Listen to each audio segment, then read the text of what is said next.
Hello, this is Chris Kobe with the League of Women Voters of Portland. You're watching the Video Voters Guide or listening to our podcast. We're here today to talk with candidates running in the May 17, 2022 primary election. All the candidates running for this position in the primary election were invited by the League to participate. We asked the candidates for the same office, the same questions. The number of questions answered is determined by the length of a candidate's answers. In this process, we are grateful for the support of the Carol and Velma Sailing Foundation, the League of Women Voters of Portland Education Fund, the Weiss Foundation, and our media partner, Metro East Community Media. With me is Councilor Duncan Wong, candidate for Metro Councilor, District 6. Which includes Southwest Portland, south of Interstate 405, east of Beaverton, and Southeast Portland, south of Interstate 84, as far as 122nd Avenue. Welcome, Councilor Wang. Thank you. Thanks for having me. Great to see you. Would you please tell us a little bit about yourself and why you're running for this office? Sure, yeah. Again, my name is Duncan Huang. I use him, his pronouns. I was appointed to Metro Council District 6 in January. So I've been on for about 3 months. And I'm appointed to carry on the legacy of former Councilor Bob Stacey, who had to retire for health reasons. And in my other hat, I also work at APANO, the Asian Pacific American Network of Oregon, where I've worked for about the last 9 years. I've been focusing on community development, social services, advocacy, and development of affordable housing. So today I live and work on 82nd Avenue, which is a big reason why I'm running, is to bring voice to our communities, to the civic process, and to really bring kind of a necessary investments that are needed out to East Portland and other historically underinvested in neighborhoods. Okay, turning to the issues, what measures should be taken to help taxpayers understand how housing bond and supportive housing services funds are spent and whether outcomes meet goals? Yeah, well, Metro needs to be accountable for regional goals approved by voters, including placing over 5,000 chronically homeless households into supportive housing. So the quantitative data on metrics can be found on Metro's website. And we also need to do a really good job of qualitative storytelling and explaining to the taxpayers our regional approach in balancing short-term shelters with long-term permanent housing. I believe we have to do a lot of trust building to improve transparency as we begin to see a difference on the ground. But yeah, you can see the kind of developments going up across the region, and really just telling the story, and also the time frame that we're operating under. As a housing developer, it just takes sometimes 4 to 5 years to build a housing development. So just being clear up front about, this is what's going to take until, we start to see the results that we're looking for. You were listening to the Video Voter Guide interview and podcast of Councilor Duncan Wong, candidate for Metro Councilor, District 6.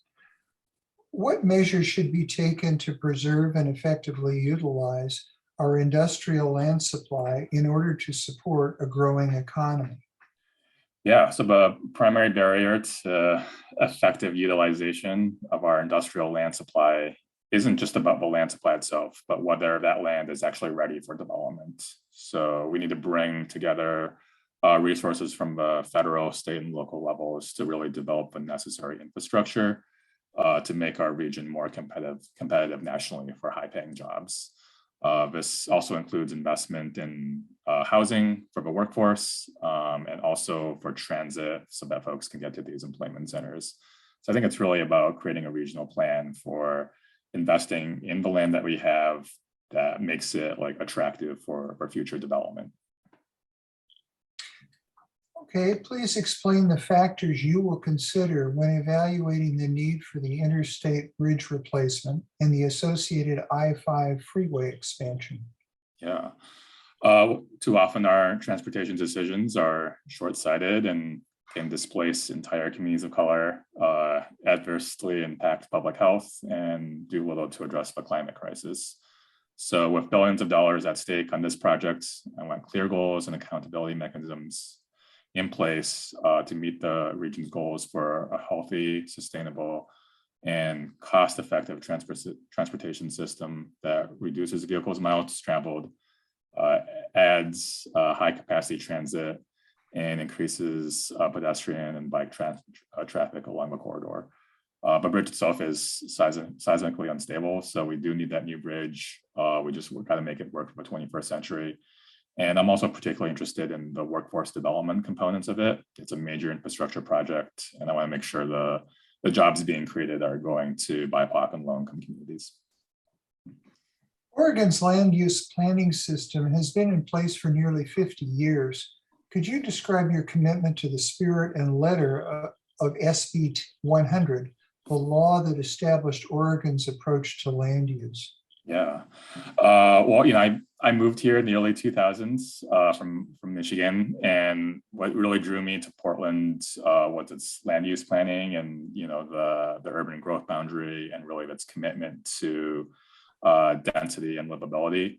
So I believe that's really the spirit of that law. And as a Metro councilor, I'm really committed to smart land use planning, maintaining kind of the integrity of the growth boundary where we can, but also taking an eye to really, the housing affordability crisis that we're experiencing, and just making really smart decisions about, how do we build, infrastructure, a transportation system, and housing that really preserves kind of the spirit of that law.